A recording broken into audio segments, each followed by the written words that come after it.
Part 1. First entry, I don't really know why I'm writing this down. Maybe it's just to prove to myself that I'm not completely insane, though I already suspect that's the direction I'm headed.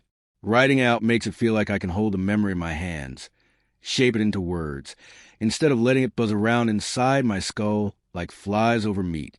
I should start at the beginning, though beginnings are always messy. I didn't wake up one day and find the world overrun, like in the movies. No, everything looked the same as it always had. Streets humming with cars, neighbors walking their dogs, the sound of children yelling in the park. But I noticed them. That's the difference. The first one stood by the bus stop near my apartment. He didn't look like much at first. An old man, thin with sagging skin, his clothes stained like he'd been sleeping rough.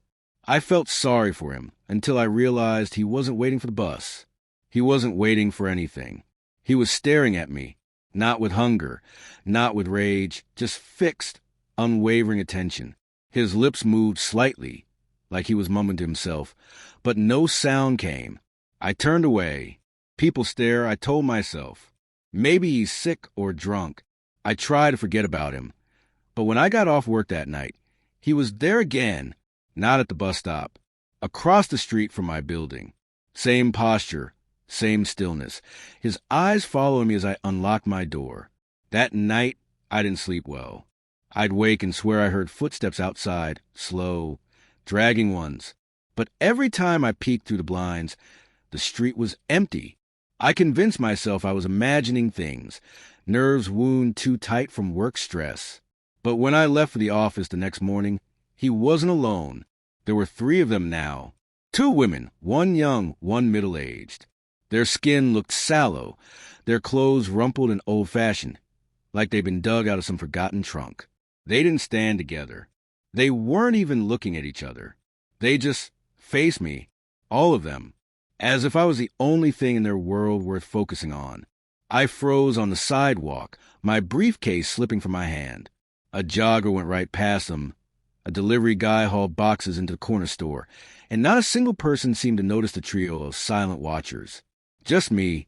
I whispered, "What do you want?" But they didn't move, not even a blink. That's when the truth began to creep in. They weren't just homeless or lost or drugged. They weren't alive in the way the rest of us are, but they weren't dead either. The word zombie feels silly, like something out of a cheap horror flick. Yet no other word fits. Their skin was pale, their movements minimal, and the smell, when I got close enough later, was faintly of rot. But here's the strangest thing. They didn't attack me. They didn't groan and lunge. They just followed. I tried to shake them that day, walking in circles around the block, ducking into stores, even hiding in the office bathroom for 15 minutes before darting out the back exit. But wherever I went, when I emerged, one of them would be there, not running, not chasing, just waiting patiently, like shadows that the sun refused to dissolve. By the time I got home, I was sweating, shaking, paranoid. And when I unlocked my door, my hands trembling so badly I dropped the key twice, I saw them again, across the street, in the same spot the old man had stood the night before. 3 pairs of eyes watching my window. That night, I pressed my pillow over my face to block out the imagined sound of their dragging steps. And still, even in my dreams, I saw them, silent, endless, patient. I don't know what they want, but I know they're not going away. I promised myself I'd be methodical about it. No panic screaming, no frantic calls, no wild improvisation. If they were going to be a thing in my life, then I wanted data, patterns, habits, a map of whatever this was. So I started small and stupidly hopeful, the grocery store. It sounds mundane to write that down, but mundanity is the only thing that still feels mine. I told myself if anyone could show up at my least interesting errand, then maybe there was something ordinary about all this. Maybe ordinary meant safe. Or maybe ordinary meant that they were learning to occupy the same little habits we do. Mia came with me, because the first time she walked beside me the watchers shifted. She held my hand halfway through the produce aisle like an anchor. We moved to the fluorescent noise of supermarkets. People pushing carts, a kid cry by the cereal, the soft clack of canned goods. I tried to act normal. I picked up apples, squeezed them like everyone does, check labels. When I glanced up, she was there, the teenager at the end of aisle 5, standing as if he decided to read every price tag in the store without moving his feet.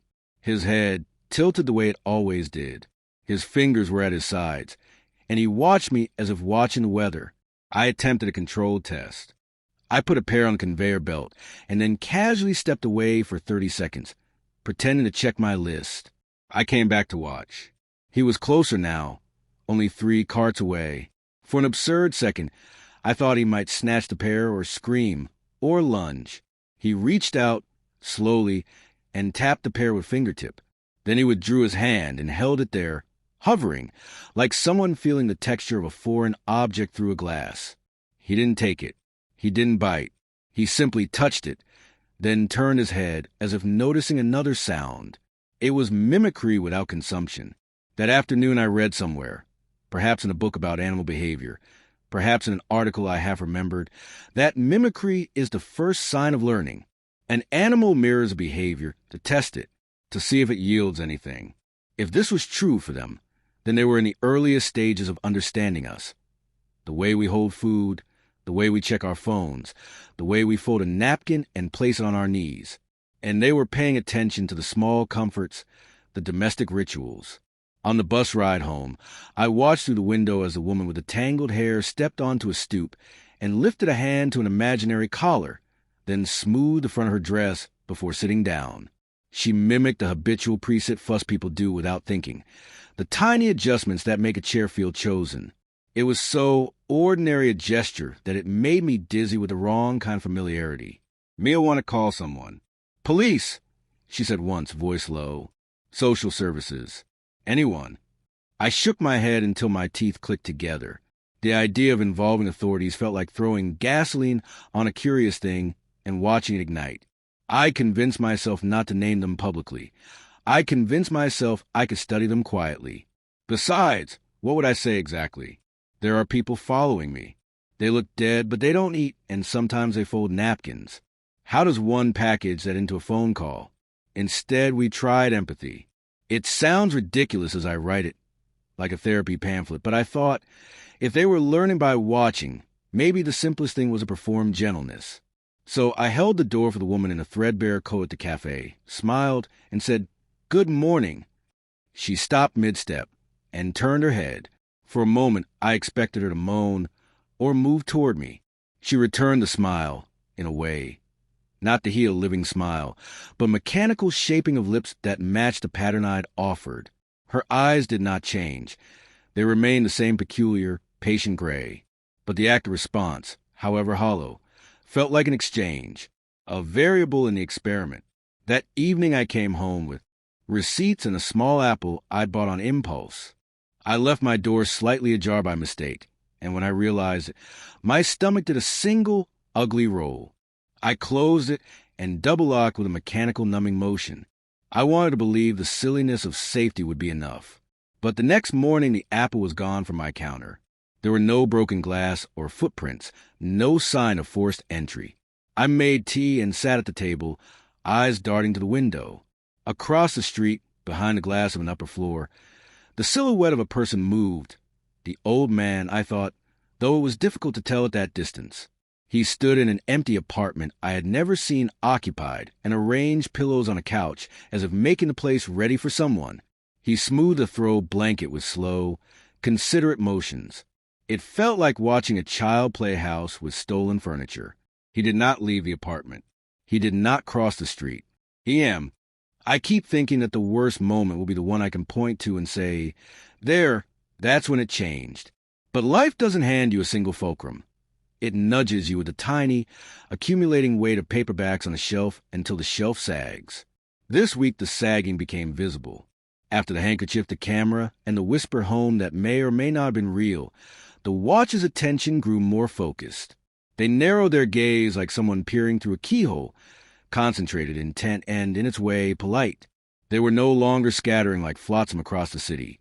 They were choosing vantage points, positions that gave them the same view I had of my life. They learned my schedule like someone reading a timetable. If I left for work at 8, 12, they were at their corners by 8:10.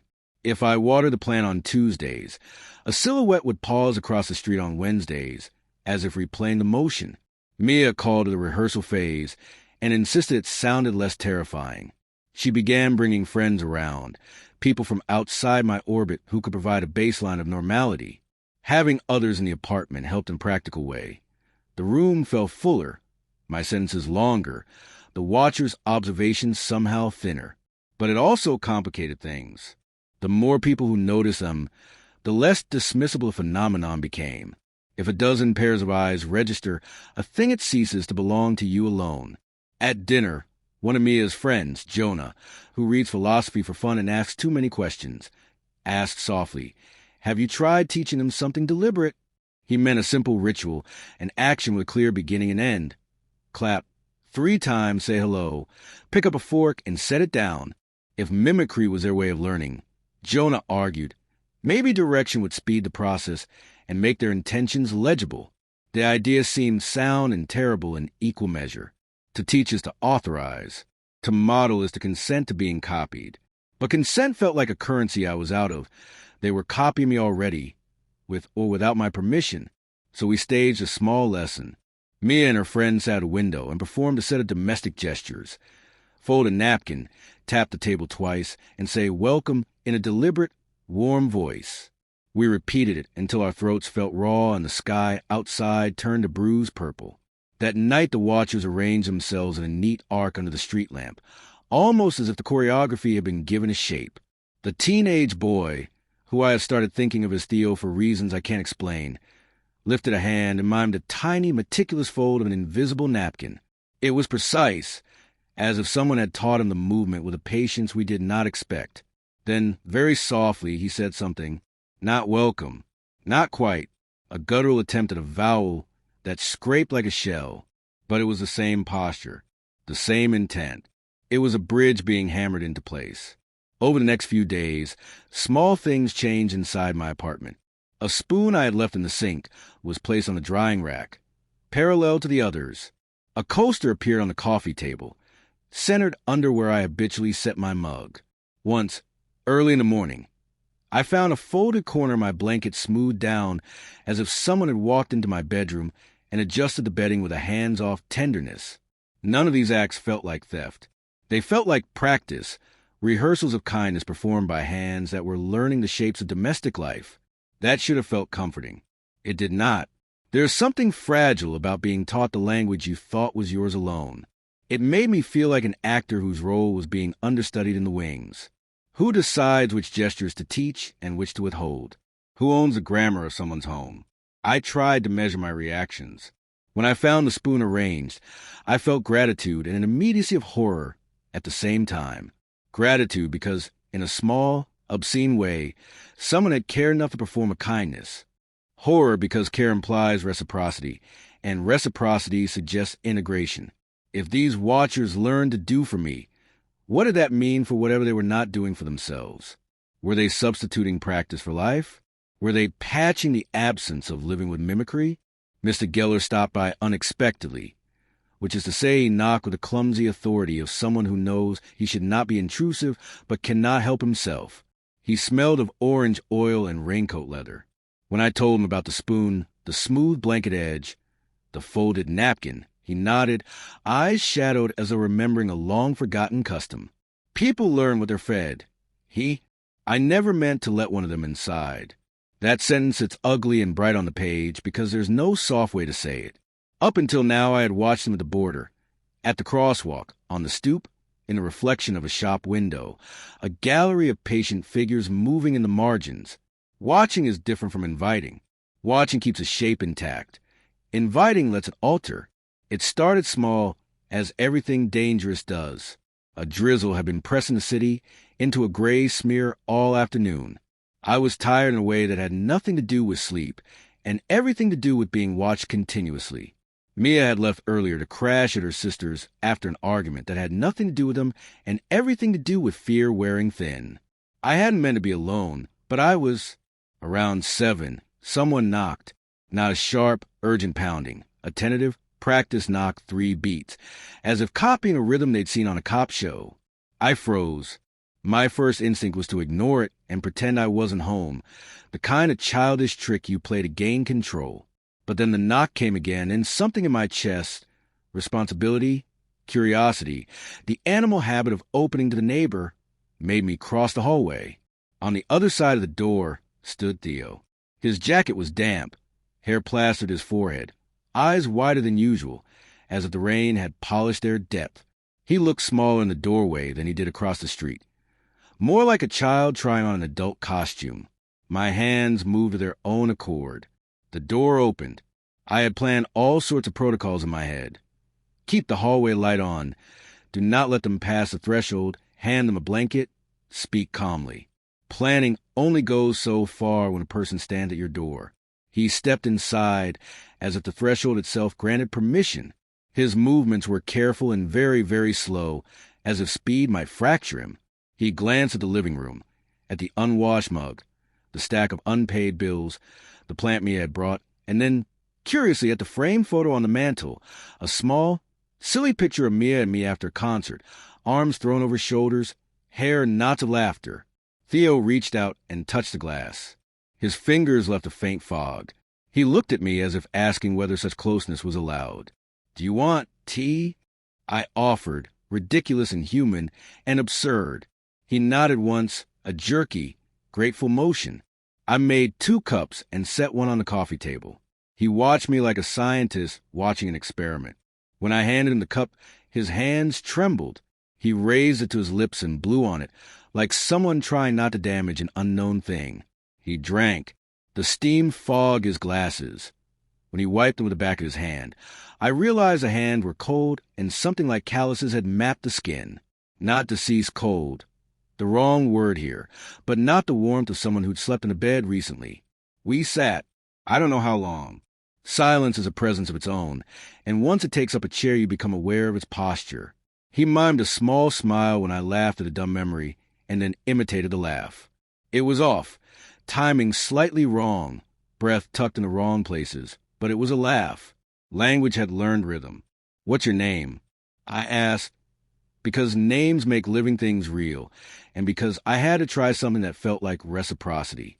He looked at me as if weighing the concept. Then he tapped his chest, a slow, deliberate motion, and said, "Theo." The word came out like a borrowed thing, unfamiliar but making itself home. I should have asked more. I should have demanded the truth. "Where you come from? Why you follow me? What are you?" Instead, I asked the kind of question that makes small talk bearable. "Do you ever sleep?" He stared at the ceiling and made a motion with both hands, palms down, smoothing the air. "Sometimes," he said. His voice was small, like a radio turned low. "At some point. And I cannot explain why this small detail stands in my memory like a lighthouse." He reached for the framed photo. He lifted it from the mantel with a gentleness that surprised me and placed it back as if arranging it for a guest. That small caretaking gesture made my throat sting. Someone who'd been following me had learned to perform the intimate, unobtrusive acts of care I thought were mine. "Why me?" I asked, blunt, stupid, necessary. He looked at me as if the question itself might be a shape to mold. "Follow," he said, and then he tapped his forehead. "See, learn." It was as close to an explanation as I could hope for. They followed to learn, but the admission carried a weight I hadn't anticipated. Learning implies change. Change implies consequence. He left before midnight, slipping back into the rain like a shadow pressing itself into the folds of the city. On the doormat where he'd stood, there was a single thread from his jacket caught, like a breadcrumb. I picked it up and kept it near. In every man to let ohne of dem inside. Dat sentences sits a gly aanbrug het onta page bekouse teres no softwai to say het op intel novi hat wat je tem at te border at te crosswalk on te stoop in te reflection of asop windof. A galerij of patentfigures moving in te margens. Watching is different from inviting. Watching keeps us hape in tijd, inviting lets it alter. It started small as if a writing dangerous dus. A drizzle had been pressing te sit hy into a grys smear all afternoon. I was terecht in a waitat had nothing to do with the sleep and if writing to do with the bang wat it continuous lay. Mia had left leer toe kras at haar sisters after an argument had nothing to do with them and everything to do with the verjaring. I had niet man to be alone bid I was. Around 7 miljoen knok het. Not as harp, geen pounding, attentatieve, praktiset knok, trebeats, asof kopping item tyd sien on a kopsof. I frose. My first instinct was toe ignore het aanpretend I wasn't home, te kind of childe se trek uitblij to geen control. Bid ten te knop chame agen, and something in my chest, responsibiliteit, curiositeit, the animal habit of opening to te neighbor, made me cross te halwai. On te otterside of te doorstoot teo. His jacket was damp, haar plaster het to is voorraad, is wieder dan isual, as if the rain had pulis het ter depte. Hy look het smaller in te doorwaai dan het het across te street, moorelike as schildtrein on an adult kostume. My hands move of daar of nakkoord. Te door open het. I had planned all sorts of protocols in my head, keep te halwai lig het on, do not let them pass dit result, hand them a blanket, spiak galmlei. Planning onlei goes so far wen a persoon stands at our door. Hy step het inside as if dit result itself granted permission. His movements weer a careful and verry sloof, as if speed mag het frachtiere hem. Hy glans het at te living room, at te inwas het mig, te stak of inpijt billels, te plant mea het brauch het, an ten, curiously, at te vraam het poto on te mantle as smal, sile petiere of mea ant me after as sonsert. Arms droven over shoulders, hairknots of lachter. Theo reach het uit aan touwtje te glas. His fingers left a fine vog. Hy look het at me asof asking wetter such closeness was alowet. Doe hou van Tia. I offer het, ridiculoos aan die man aan het absurd. Hy nodig onze, a jerkei, grate vol moedjon. I maade 2 kips aan sit one on te koffietable. Hy watchet me like as scientist watching an experiment. When he handed him the cup, his hands trembled. Hy raised it toe his lips and bleef on het like somione trying not to damage an inknoventing. Hy drank. Te stiam volgt his glasses, when hy wiepet tem witte tabak of his hand, I realiseert de hands weer cold and something like kaleses had mappe te skin. Not dat je as het cold, te wrong word here, bid not te warmte of somione woed slept in a bed retent lei. Besat. I don't knof of long. Selense is a presense of its oven, and onze taak is ip a chair au bekome aware of its postere. Hy met a smal smile wen I lag het at a dim memory aan ten imitate te lag. It was of, timmingslig het lei wrong, briate ticket in te wrong plates, bid it was a lage. Langhage had leer net reitem. Wat's haar name? I asket, bechouse names make living things real and bechouse I had to try something dat felt like reciprociteit. Hy look het at ma as a weiging te concept. Ten het tap het his chest, as sloof, deliberate moedjon, and sight, Theo. Te word kame uitlike a borrowetting, in familiar bidmaking itself home. Is huldhafe asket more. Is huldhafe demande te trit, weere doe hou kome from, wij doe hou vol of me, wat are hou. Instead die asket te kind of jestioen dat make smaltalk parable, doe hou even sleep. Hy stared at te seiling and made a motion with the both hands, palms doven, smooting te eier. So met die mis, hy said. His voete was smal, like a radio ternet lof. At some point, anti-ganot et plein weit his small detail stands in my memory like a liggethouse, he. Riach het voor te vra met boete. Hy lifted het from te mantle witte agentlene statser presit me aan plaat het bak as if arranging het voor a geest. Dat smal karetaking gestiere made my troodsting. Somione woe had been verloving me had leer net to perform te intimate inobtrusieve ats of kare het hou het weer minne. Wai me. I asket blind stiepet net is arai. Hy look het at ma as if de gestion itself mig het ba asape tumult. Volov, hy said, antenne tappet is voorraad. Zie. Liarn. Het was as troose toe aan het planation as ik geld hope voor, ty volov het to liar. Bitte admission karit afweighet I hadn't anticipated. Learning implies change. Change implies conscience. Hy leeft before 'n middag het slipping back into the reinlike asad of pressing itself into the folds of the city. Onte doormat were het stoot, tere was asingliteraat from his jacket kalgitlike abriatrum. A picket it up and kept it in a. I am running out of small experiments. That sounds dramatic until you remember the smallness of what I have left. Folded napkins, the spoon on the rack, the handkerchief on the stoop. Each one taught me a lesson in anxiety and gratitude, and each one narrowed the margin of error between what I could control and what I could not. Over the last week, the watchers, the little classroom at the edges of my days, have become bolder, not in violence, but in presence. They take up space the way a new plant colonizes a windowsill. Slowly, insistently, a green that cannot be wished away. Theo has become a regular. He comes when days are gray and when they are bright, and always leaves a small thing in his wake. A folded receipt in my pocketbook, a pebble placed on a windowsill, a press leaf tucked into a book. He leaves these as if leaving breadcrumbs for someone who might need proof that the world still contains small courtesies. When he is here, the air feels like something between a rehearsal and a confession.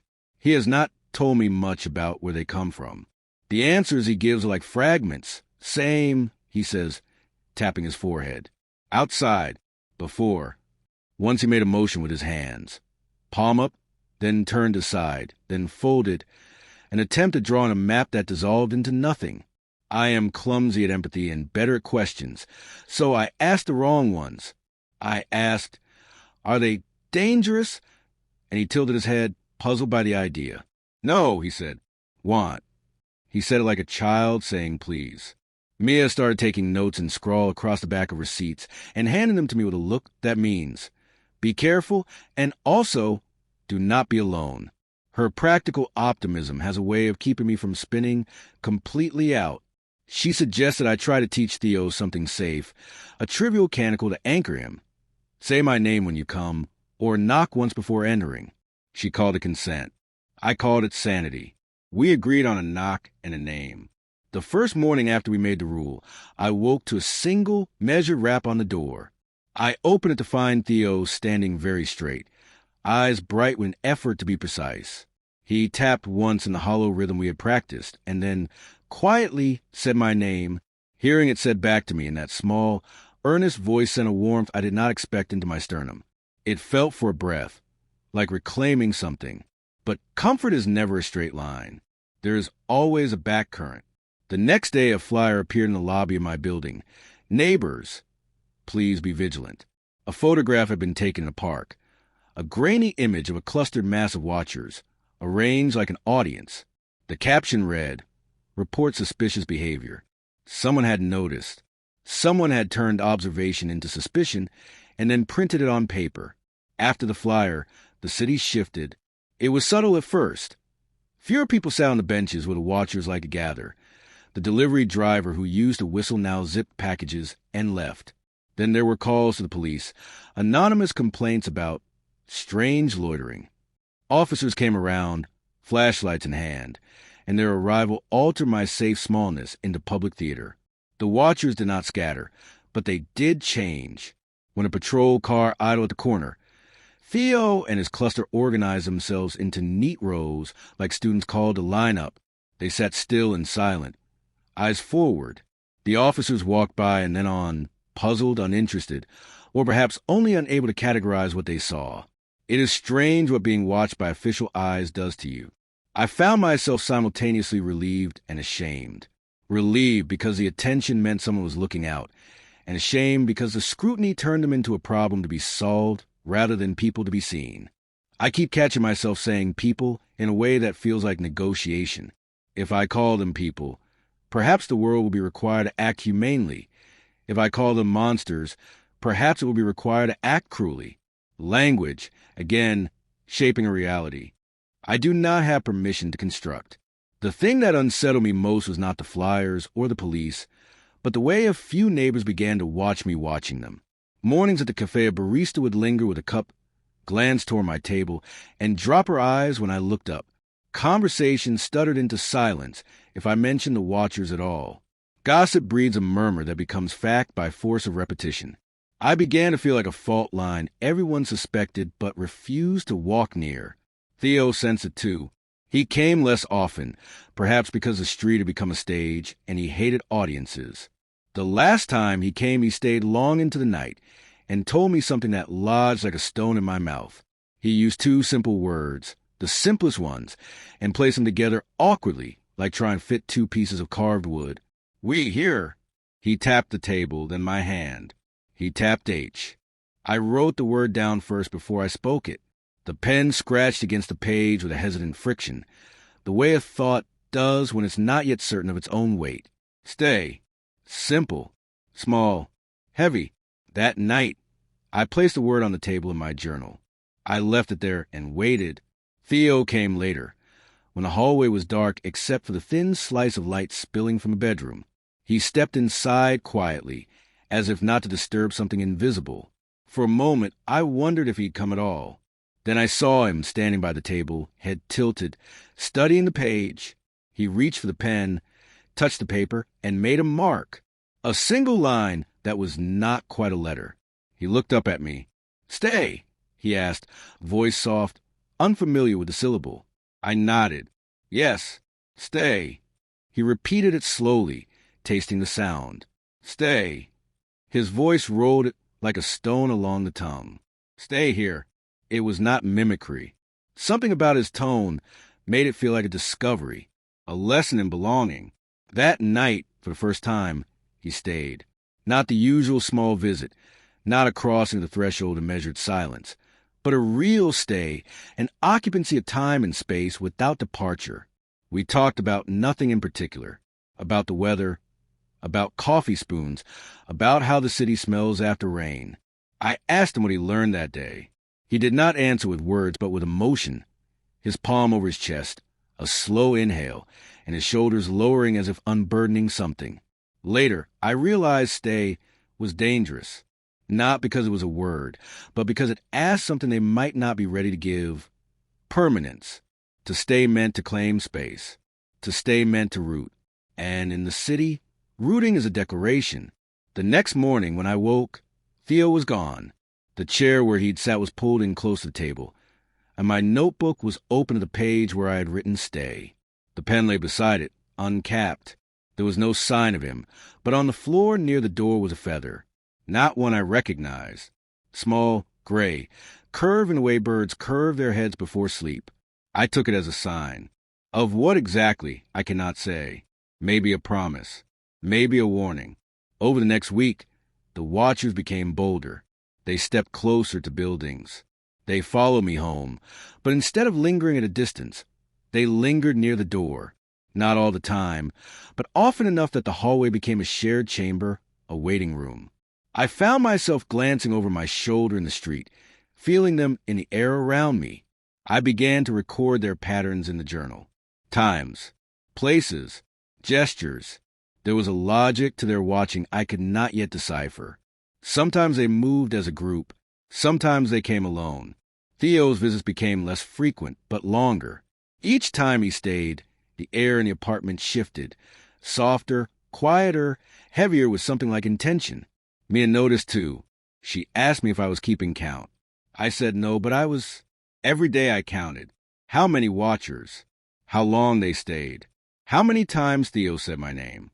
How many times the word stay echoed back to me in silence? One evening, Theo came and sat beside me without speaking.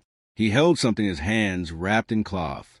It was heavy and awkward, like something alive. He unwrapped it slowly. Inside was a small, cracked mirror.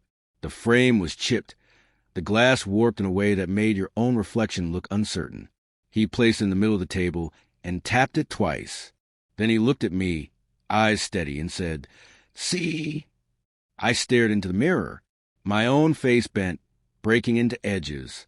But behind it, faint but unmistakable, there were shapes I could not name. Faces watching, shapes moving in the glass. "You see them too?" I asked. He nodded once. "They learn." That night I dreamt of thresholds, doors that open onto infinite corridors, hallways that folded into themselves, faces at the edges of mirrors, the watchers moving silently, Stepping closer was something between a question and a promise. When I woke, the mirror was gone. Instead, on the table lay a single word written in Theo's careful hand. Here. It is the 8th night since then. Every time I cross the hallway to my bedroom, I glance at the door, expecting to see him there, waiting. And every night, I find it empty. But when I look past it into the dark, I can feel the watchers in the margin, patient, learning, waiting for the word that will make them come all the way in. Tomorrow, I will try another lesson. Something harder than stay. Something that will make them understand me. Something that might change who they are.